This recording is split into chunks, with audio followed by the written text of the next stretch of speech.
وَإِذَا سَأَلَكَ عِبَادِي عَنِّي فَإِنِّي قَرِيب، بندے میرے بارے میں پوچھیں، ان کو کہو میں ہر وقت تمہارے ساتھ ہوں، تو مجھے پکارو تو صحیح، میں تمہارے دل میں ہوں، دل کے آئینے میں ہے تصویر یار، جب ذرا سر جھکایا دیکھ لیا۔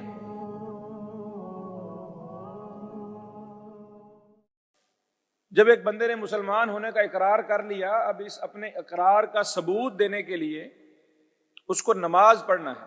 بنی الاسلام علی خمس، نبی کریم صلی اللہ علیہ وسلم نے فرمایا کہ 5 باتوں پر اسلام کا ستون ہے، اسلام کی بنیاد ہے، پلرز آف اسلام 5 ہیں۔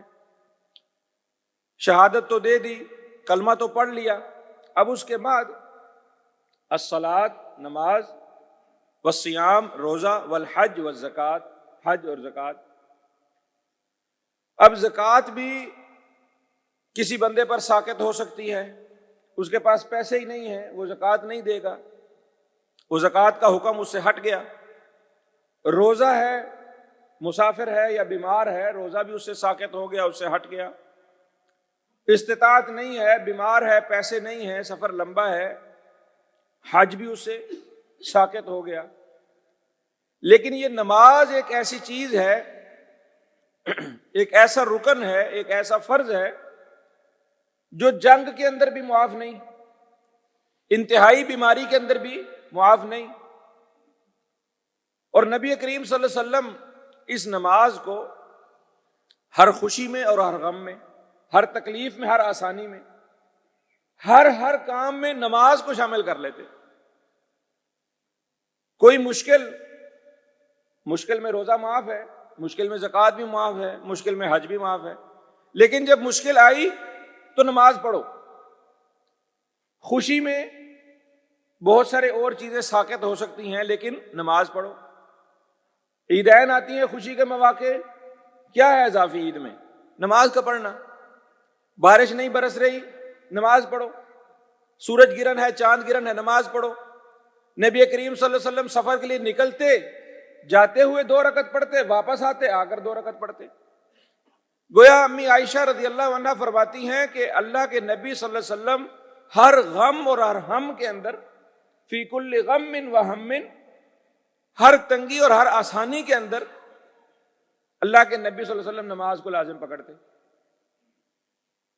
تو محترم بھائیوں، یہ نماز وہ چیز ہے جو کلمہ اسلام پڑھ لینے کے بعد اس سے کوئی بندہ بھی فرار اختیار نہیں کر سکتا، اس سے کوئی بندہ بھی اس کو مفر نہیں ہے، اس کو اس سے چھوٹ نہیں ہے۔ کچھ بھی بیت جائے، بالخصوص مرد کے ساتھ، ایک مرد کی مردانگی، اس کی ریئل مین شپ، مرد کون ہے قرآن کی زبان میں؟ ہاں، نماز ایک صورت میں ساقط ہو جاتی ہے۔ آپ کو معلوم ہے کسے ساقط ہو جاتی ہے؟ ایک بچے سے پوچھا، کچھ بچوں سے استاد نے پوچھا، بھئی نماز کون نہیں پڑھتا؟ نے کہا جو مسلمان نہیں وہ نہیں پڑھتا۔ اچھا بھئی اور کون نہیں پڑھتا؟ اب کوئی جو سمجھدار تھا بیچ میں سے، اس نے کہا جی وہ عورتیں نہیں پڑھتی جنہیں ماہواری آتی، اس کے سوا تو اور کوئی بہانہ اور کوئی عذر نہیں ہے۔ مرد ہو اس کو تو نماز سے کوئی چھٹی ہے ہی نہیں۔ رجال لا تلہیہم تجارت ولا بیع عن ذکر اللہ واقام الصلاۃ۔ کسی نے اپنی مردانگی کا ٹیسٹ کرانا ہو تو وہ کسی حکیم صاحب کے پاس جا کے، وہ جو مردانہ طاقت ٹیسٹ کرانے والا طریقہ ہے، وہاں نہیں ٹیسٹ ہوتی مردانگی۔ قرآن کی زبان میں مرد کون ہے، رجال کون ہے؟ لا تلہیہم تجارت ولا بیع عن ذکر اللہ۔ تجارت ہو، سودا ہو، کوئی کام ہو، کوئی بڑے سے بڑی ذمہ داری ہو ان کی، اللہ کے ذکر سے و اقام الصلاۃ اور نماز سے وہ کبھی غافل نہیں ہوتے۔ یہ ہیں مرد۔ صدقوا، وہ مرد، ما عاہد اللہ، جنہوں نے اللہ سے کیے ہوئے وعدے سچے کر دکھائے ہیں۔ اسلام لائے ہیں، اقرار کیا ہے، اللہ تیری بات مانیں گے۔ تو مرد تو وہ ہیں، من المؤمنین رجال، مومنوں میں سے مرد کے بچے وہ ہیں، نر کے بچے وہ ہیں۔ آپ اردو میں بولتے ہیں نا محاورے کے طور پہ، مرد بن، نر بن۔ ہاں، تو مرد ہونا، جرأت مند، بہادر اور دلیر ہونا قرآن کی زبان میں وہ نماز کے ساتھ مشروط ہے۔ وہ اللہ کے ساتھ کیے ہوئے اس عہد و پیمان کے ساتھ مشروط ہے۔ اللہ کو ایسے بندے، ایسے مرد اللہ کے ہاں، اللہ کی گرامر میں، اللہ کی لغت میں ایسے بندے اللہ کی نظر میں مرد ہی نہیں جو نماز سے ڈنڈی مار جائیں، جو نماز کا بہانہ کر جائیں، آؤ بھائی نماز پڑھنے چلیں، اچھا بھائی تم چلو، میں آتا ہوں، میرے ابھی کپڑے صاف نہیں ہیں، اچھا چلو میں بھی دعا کرو، میں بھی شروع کرتا ہوں، کوشش کرتا ہوں۔ آپ دیکھتے ہیں کہ نماز سے چھٹکارے کے لیے کتنے بہانے ہیں، کتنے مصروف ہوں۔ اللہ اکبر۔ اللہ رب العالمین نے دین اسلام سارے کا سارا آسمان سے اتارا جبرائیل امین کے ذریعے۔ یہ جو نماز ہے آسمان سے نہیں اتاری۔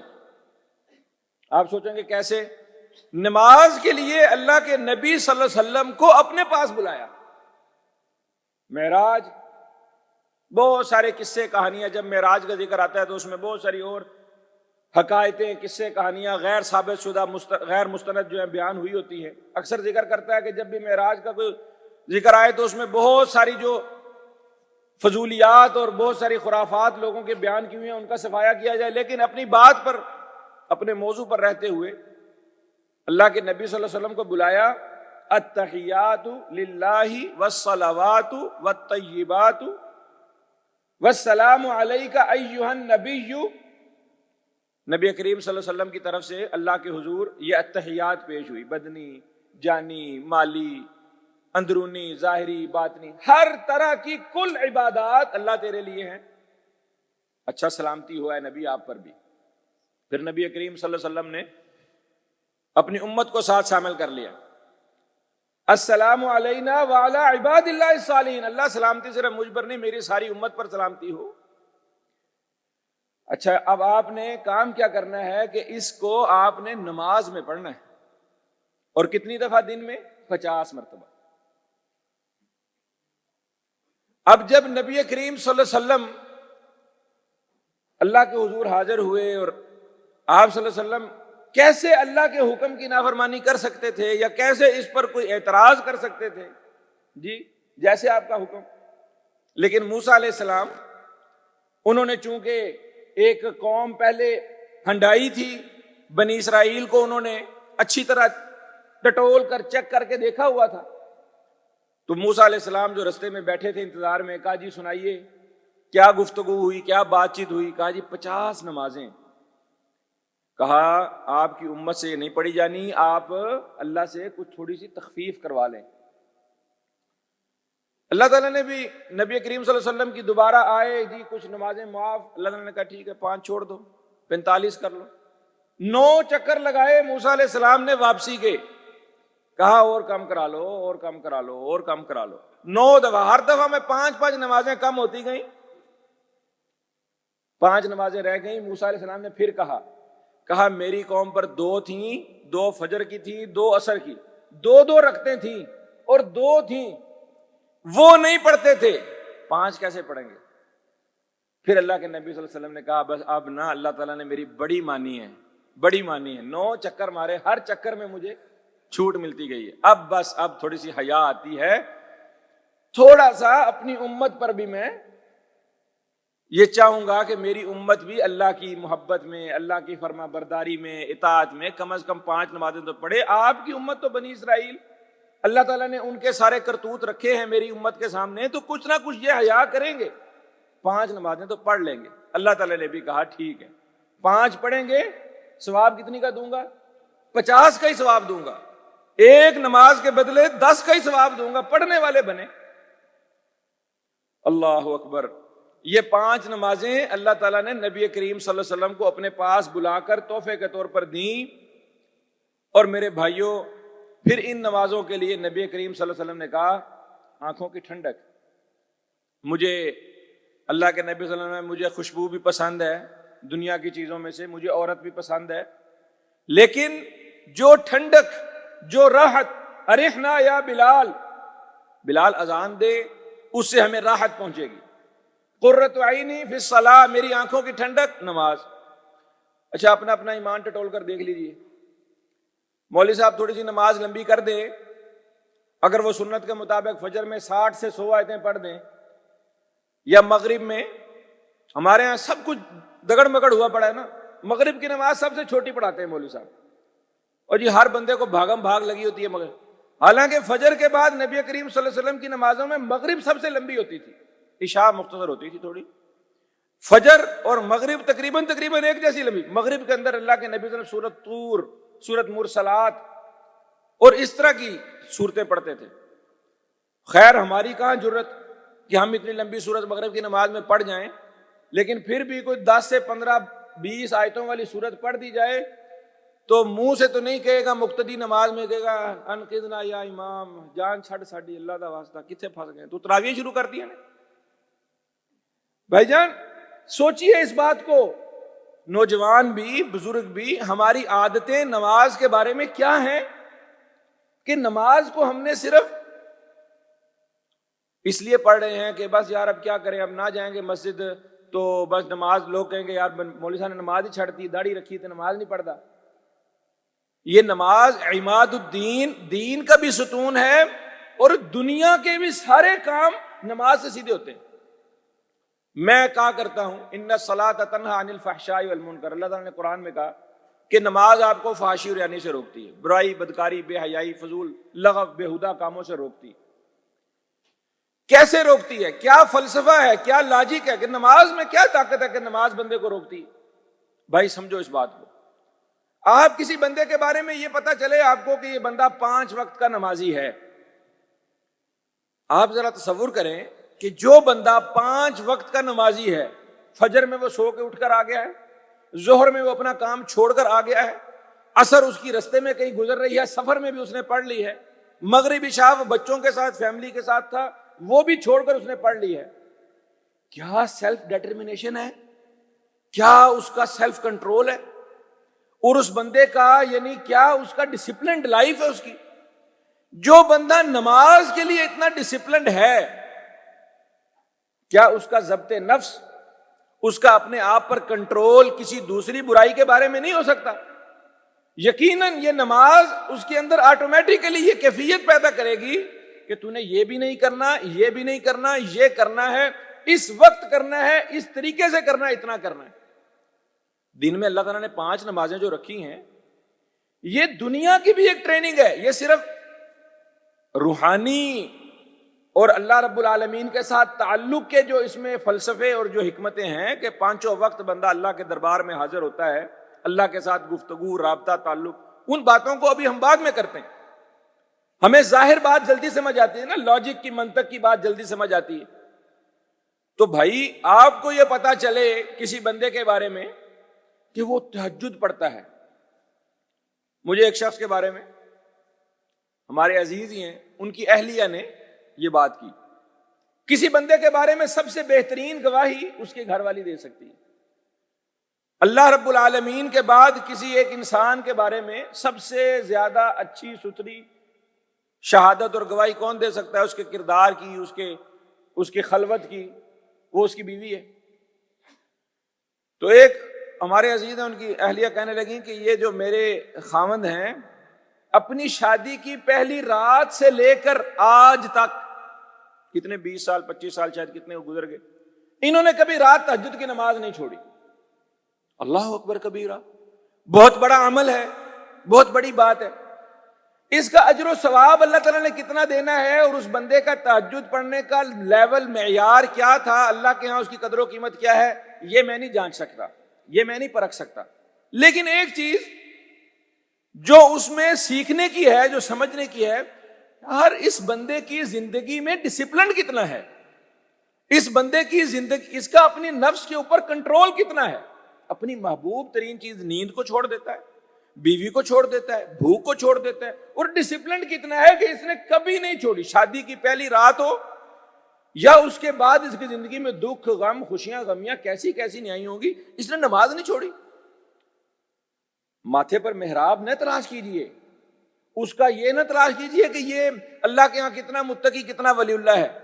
پہلی چیز سمجھنے کی یہ ہے کہ یہ جو نمازی آدمی ہے، یہ اپنی زندگی کے باقی معمولات میں یہ کتنا ڈسپلنڈ ہوگا بھائی۔ اور اگر وہ نہیں ہو رہا تو اس کا مطلب ہے کہ نماز بھی ڈنڈی والی پڑھ رہا ہے.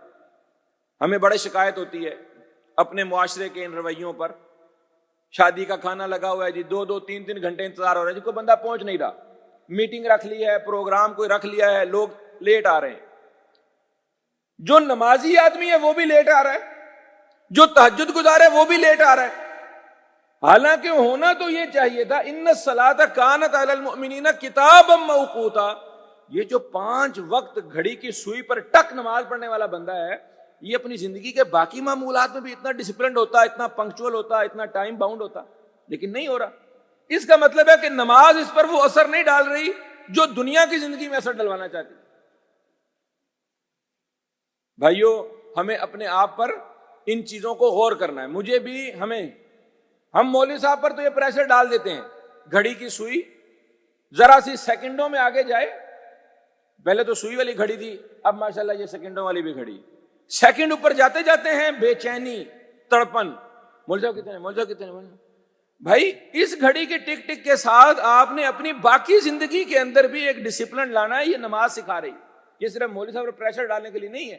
یہ نمازوں کے اوقات صرف مولوی صاحب کی گچی پکڑنے کے لیے نہیں ہے. اور نماز صبر سکھاتی ہے، اطمینان سکھاتی ہے، حوصلہ سکھاتی ہے. ہماری نمازیں بھی بے صبری والی اور ہماری ساری زندگی بھی بے صبری والی. اللہ کے نبی صلی اللہ علیہ وسلم نے ایک شخص آیا نماز میں بھاگتا ہوا. نماز کھڑی ہو گئی، رکوع جانے لگے تو جیسے ہمارے یہاں اکثر ہوتا ہے بھئی رکعت نہ فوت ہو جائے، دھڑ دھڑ دھڑ دھڑ، بھاگا بھاگا آیا، نماز میں شامل ہو گیا. نماز ختم ہوئی، آپ صلی اللہ علیہ وسلم نے اس کو بلایا، اس کو کہا یہ نماز میں پیچھے کون بھاگا تھا؟ وہ ڈرتے ڈرتے صحابی کھڑے ہو گئے، اللہ کے نبی میں. آپ صلی اللہ علیہ وسلم آیا، بھئی آئندہ کے بعد یہ کام نہیں کرنا. بے شک تم نے نماز کے لیے آنا ہے. اسلام وقار سکھاتا ہے، اسلام تحمل سکھاتا ہے، اسلام حوصلہ صبر سکھاتا ہے. مسجد کی طرف آؤ، سکون کے ساتھ آؤ، وقار کے ساتھ آؤ، اطمینان کے ساتھ آؤ، صبر اور حوصلے کے ساتھ آؤ. پھر مسجد میں آ جاؤ گھڑی کے ٹک ٹک دیکھ کر. بالکل جمعے والے دن بالخصوص آخری 5 منٹ میں دوڑ لگی ہوتی ہے. جمعہ پڑھنے کے لیے جمعے کا یہ واعظ، یہ گفتگو، یہ خطبہ بیکار ہے. اجی ہمیں مولوی صاحب کے بس بولتے جائیں گے، وہ کیا جی وہاں سننا رہا، سن کر ہم تو پہلے سنے ہوئے پڑے.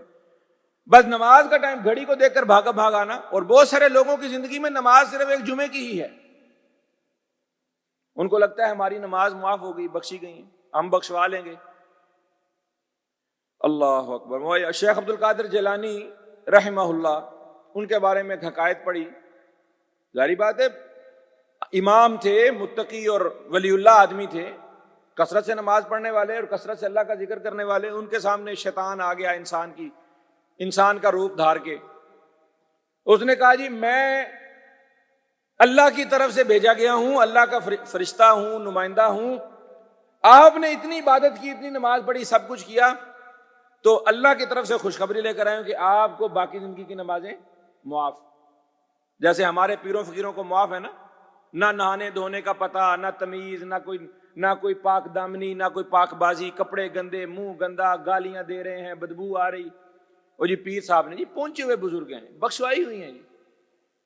تو شیخ عبد القادر جیلانی، جنہیں ہمارے یار دوست پیران پیر، قطب ربانی، محبوب سبحانی، سارے القابات، انہوں نے کہا بھائی نماز تو اللہ کے سب سے پیارے بندے محمد الرسول اللہ صلی اللہ علیہ وسلم کو معاف نہیں ہوئی، سارے انبیاء میں سے کسی کو معاف نہیں ہوئی، تو کیسا اللہ کا جو نمائندہ، اللہ کا فرشتہ بن کر تو میرے سامنے آ گیا، تو مجھے کہتا معاف ہوگی.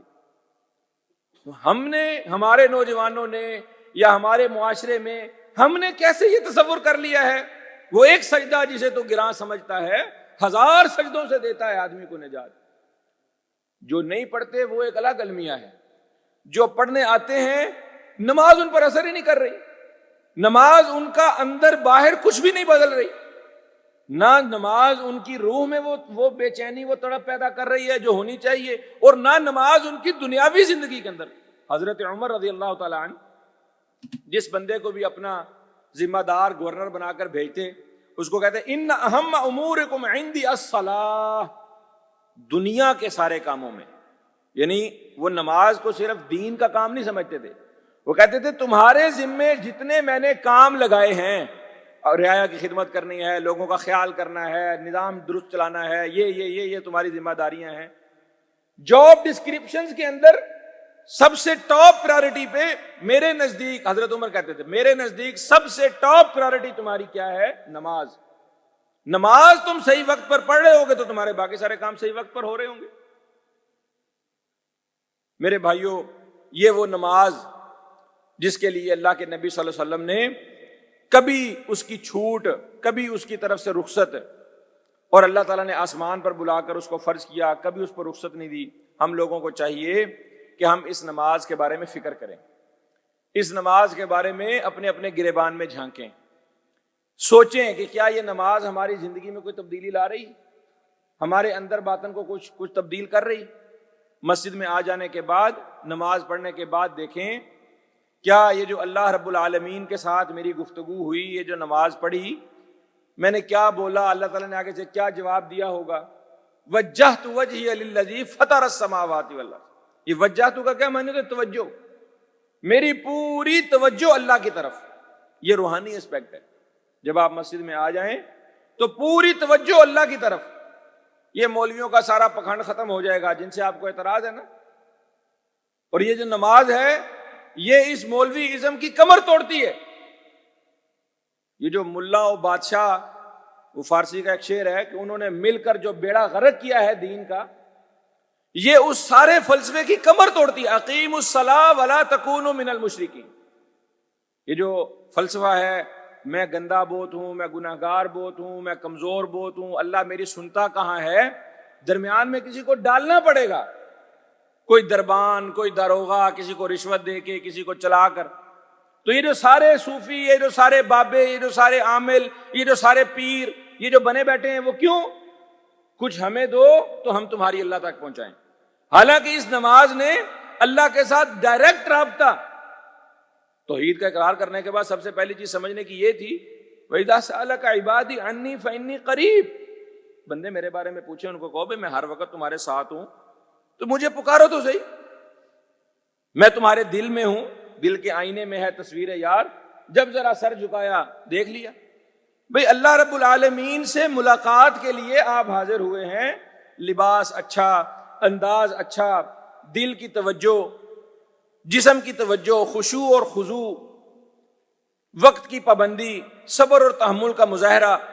اگر اس طرح سے نماز پڑھی جائے تو میرے محترم بھائیوں، دوستوں، نوجوانوں، بزرگوں، ساتھیوں، اگر اس طریقے سے نماز پڑھی جائے تو انشاءاللہ اللہ کے ہاں مقبول بھی ہو، جو اللہ تعالیٰ نے قرآن میں کہا کہ میں تمہارے گناہ بھی معاف کر دوں گا، جنت میں بھی تمہیں داخل کروں گا، اور دوسری طرف اس کا دنیا کے اندر فائدہ، کامیابی کا۔ ایک امام ہے، غالباً نام ان کا میرے ذہن سے نکل گیا، انہوں نے لکھی بات، دنیا کے اندر کامیاب ہونے کا سب سے بہترین نسخہ کیا ہے؟ مداومت علی الفرائض۔ جو فرائض ہیں ان فرائض کے اوپر ہمیشگی، مداومت، مستقل مزاجی کے ساتھ فرائض کو پکڑ لینا، یہ دنیا کی کامیابی کے سب سے بہترین جین ہے۔ ولی اللہ کون ہوتا ہے؟ کیا ولی اللہ کے اوپر کوئی نور برس رہا ہوتا ہے؟ اللہ کا ولی آپ نے تلاش کرنا ہو، کبھی خود کو چیک کرنا ہو کہ میں ولایت کے کس مقام پر ہوں، میں ولی بن سکتا ہوں کہ نہیں، یا کوئی اور، اس کو چیک کرنے کا بہترین طریقہ اور پیمانہ یہ دیکھیے کہ وہ فرائض کتنے پورے کر رہا ہے۔ بس موانع حرام، واضح حرام سے کتنا بچتا ہے اور فرائض کتنے پورا۔ جو بندہ فرائض پورے کر رہا ہے وہ جنتی۔ اللہ کے نبی صلی اللہ علیہ وسلم کے پاس ایک شخص آیا، کہا مجھے اسلام سکھائیے۔ کہا 5 نمازیں، 29 یا 30 روزے، یہ نصاب آ جائے تو زکوٰۃ، استطاعت ہو تو حج۔ حجی بس، حجی بس۔ کہا اس کے علاوہ کوئی اور ہے میرے ذمہ؟ کہا نہیں، 5 فرض نمازیں ہیں، 29 یا 30 روزے ہیں، پیسے اتنے نصاب کو پہنچ جائیں گے تو زکوٰۃ ہے، اور تمہیں استطاعت ہوگی تو حج ہے۔ اے جی اللہ کی قسم، لا ازید ولا انقص فی ھذا، میں اس میں رتی برابر کچھ زیادہ نہیں کرنے والا، رتی برابر کچھ کم نہیں کرنے والا۔ پینڈو آدمی ہوتے ہیں نا کئی ضدی، جس بات پر اڑ جاتے ہیں۔ اس نے بھی کہا، اس نے کہا جی بس آپ نے مجھے اتنی بات سمجھا دی، کوئی تہجد نہیں پڑھنے والا، کوئی اوابین، کوئی صلاۃ، کوئی فلاں، کوئی نفلی صدقہ، کوئی نفلی روزہ، کوئی عمرے، کچھ نہیں۔ جو آپ نے مجھے فرض بتا دیے ہیں میں اس میں رتی کم نہیں کروں گا، رتی بڑھاؤں گا نہیں۔ مجھے اجازت ہے؟ ہاں جی اجازت۔ جانے لگا، اللہ کے نبی صلی اللہ علیہ وسلم نے فرمایا، لوگوں جنتی دیکھنا ہے کسی نے، کامیاب بندہ دیکھنا ہے کسی نے، اس کو دیکھ لو۔ تو محترم بھائی، نماز فرائض میں سب سے اہم ہے، نماز کو لازم پکڑ لیجئے، دنیا کی کامیابی اور آخرت کی کامیابی نماز کے اندر ہے۔ انشاءاللہ نماز کے دیگر جو احکامات ہیں، نماز کی جو اور خشوع و خضوع، باجماعت نماز، فجر کی نماز کی اہمیت، تہجد کی نماز اور نماز کے جو دیگر احکام و مسائل ہیں، انشاءاللہ ان کو ہم بتدریج اگلے جمعات کے اندر زیر بحث لائیں گے۔ اللہ رب العالمین عمل کی توفیق عطا فرمائے۔ اقول قولی ھذا واستغفر اللہ۔ کامیابی مومنوں کے لیے بھی اللہ تعالیٰ نے قسم کے ساتھ کہا کہ کامیابی ان مومنوں کے لیے ہے جو نماز، الذین ھم فی صلاتہم خاشعون، اس پر انشاءاللہ مزید ہم بات کریں گے۔ قرآن مجید میں اللہ تعالیٰ نے مختلف جگہوں پر مختلف الفاظ کے ساتھ مختلف انداز کے اس بات کو بیان کیا ہے، لیکن یہاں جو بات بیان کرنا مقصود ہے کہ جب بندہ نمازی بن جاتا ہے تو اس کا ایک اور امپیکٹ یہ آتا ہے کہ وہ فضول کاموں سے اپنے آپ کو بچا لیتا ہے۔ والذین ھم عن اللغو معرضون، لغو، فضول، بےہودہ، ایسے ہی راہ جاتے کسی پنگے میں وہ نہیں پڑتا۔ تو ایک تو ہم میں سے ہر شخص کو عہد کرنا ہے کہ انشاءاللہ ہم نماز میں اپنے بہتری لائیں گے، نماز کی پابندی میں، نماز کے معیار میں، نماز کے پڑھنے میں۔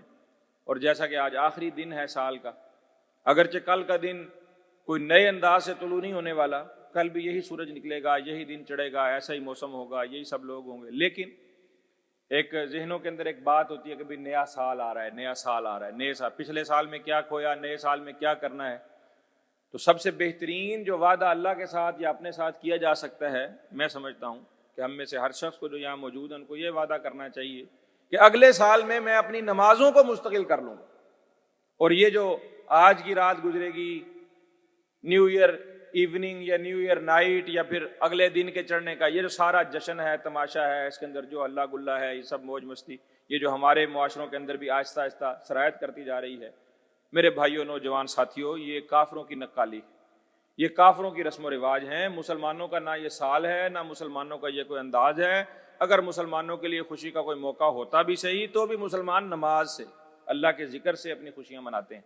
تو اس طرح کی خرافات سے اپنے آپ کو محفوظ رکھنا ہے، اور نئے سال کے اندر انشاءاللہ ہم نے اپنے ساتھ اللہ کے ساتھ جو بھی عہد و پیمان کرنے ہیں، اس میں سب سے ضروری وعدہ اسی وعدے کی تجدید ہے جو نماز کی صورت میں ہے، جو کلمہ اسلام کے بعد پہلا وعدہ ہے۔